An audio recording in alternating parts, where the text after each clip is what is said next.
કહેતા હતા ને એ પ્રમાણે કરીએ કે આપણે જે છે એ શ્રેણી જોડાણમાં જે 100 વોલ્ટ છે ને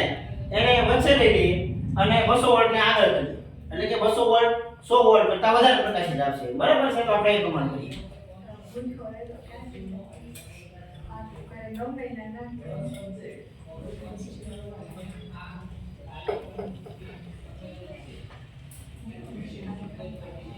બરાબર છે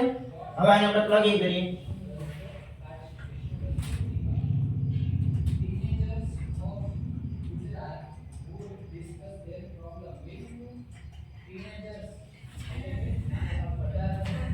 સો વોલ્ટ વાળા પણ એની પૂરી ક્ષમતાથી નથી શકતા અને 200 વોલ્ટ વાળો જે ભૂખ્યો છે તો ભૂખ્યો છે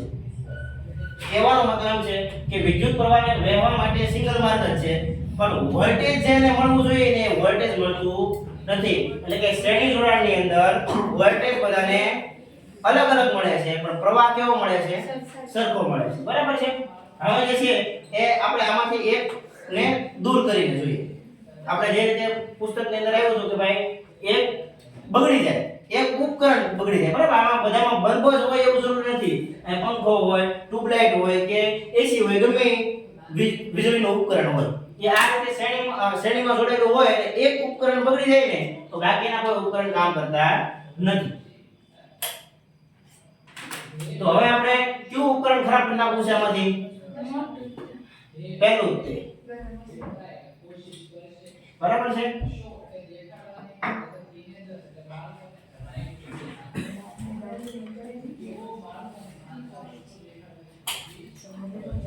આની અંદરથી વિદ્યુત પ્રવાહ વહેશે નહીં પ્રવાહ આવે છે એટલે બધી બરાબર છે પણ અહીંથી આગળ વધતો નથી જે રીતે મેં તમને કીધું હતું કે અહીંથી આ પ્રવાહ આવ્યો છે આ રીતે તો અહીંથી આપણે સર્કિટ છે એ બ્રેક થઈ ગઈ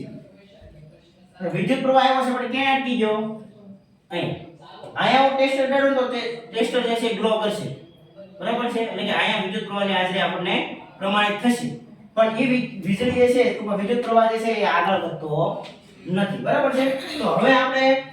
શ્રેણી જોડાણમાં શું શીખ્યા શ્રેણી જોડાણની લાક્ષણિકતા શું પ્રવાહ બધાને સરખો મળે પણ વોલ્ટેજ અલગ અલગ મળે પછી એક ઉપકરણ ખરાબ થઈ જાય તો બાકીના બધા ઉપકરણની અંદર વિદ્યુત પ્રવાહ પસાર થતો નથી તો સમાન શ્રેણી જોડાણના ફાયદા શું ફાયદો એ કે બધાને વીજ પ્રવાહ સરખો મળે એટલે કે વીજ પ્રવાહને નિયંત્રિત કરી શકાય મારે માપવું હોય વીજ પ્રવાહ કેટલો છે હું અહીં ગમે ને એમીટર જોડી દઉં મને વીજ પ્રવાહ મળી જાય છે તો ભાઈ વિદ્યુત પ્રવાહ એટલો વધે છે જ્યારે ગેરફાયદાની અંદર કે ભાઈ એક ઉપકરણ ખરાબ થઈ જાય તો બાકીનામાં વિદ્યુત પ્રવાહ વહેતો નથી હવે એક વસ્તુ એ શીખવાની છે કે આનું જે કઈ કહેવાય કે સમતુલ્ય અવરોધ બનાવીએ તો એનું મૂલ્ય કેટલું હોય છે તો કે આ બધાના સરવાળા કરતા પણ મોટું બરાબર તો સમતુલ્ય અવરોધ 100 200 અને સરવાળા જેટલું આગળ જવાબ મળી જશે આપણને 100 200 ને 100 કેટલું મળ્યું 400 તો સમતુલ્ય અવરોધ 400 નો છે અને આનો ટોટલ સરવાળો કેટલો હશે 400 નો હશે પરંતુ આમાં મોટામાં મોટો અવરોધ છે ને એની કરતા સમતુલ્ય અવરોધ મોટો હશે આમાં મોટામાં મોટો અવરોધ કયો તો કે આપણો 200 વોલ્ટ બરાબર છે તો સમતુલ્ય અવરોધનું મૂલ્ય 200 કરતા પણ વધારે છે કેટલું છે શું